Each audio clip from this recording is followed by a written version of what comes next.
Bonjour, aujourd'hui nous allons essayer de trouver une relation entre lambda, la constante radioactive, et T1,5, le temps de demi-vie d'un atome radioactif. Alors nous allons d'abord partir de la loi de décroissance radioactive. Et la loi de décroissance radioactive nous donne l'évolution d'une population de noyaux n de t en fonction du temps. Donc on a n de t qui est égal au nombre de noyaux radioactifs à l'instant initial fois l'exponentielle de moins lambda t.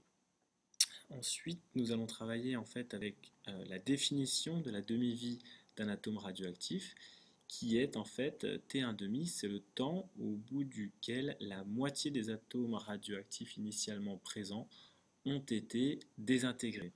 Donc si je traduis tout simplement cette définition, je vais avoir n à T1,5 qui est égal à n0 divisé par 2 d'après la définition. Mais si je m'intéresse à, à la loi de décroissance radioactive, je peux à ce moment-là traduire cela par n0 fois l'exponentielle de moins lambda t1,5.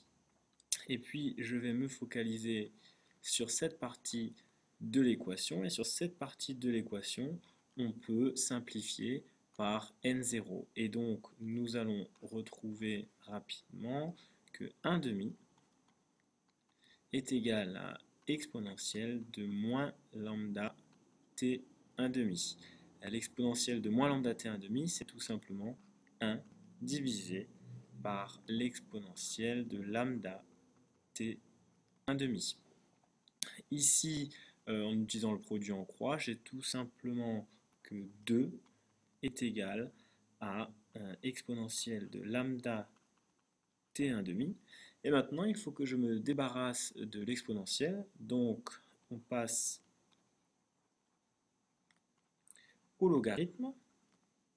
Et j'obtiens ln de 2 qui est égal à lambda t1,5. Alors, j'y suis presque.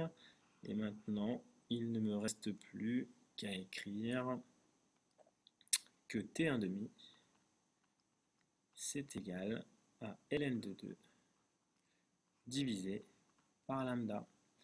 Et j'ai bien une relation entre le temps de demi-vie de l'atome radioactif et lambda, sa constante radioactive.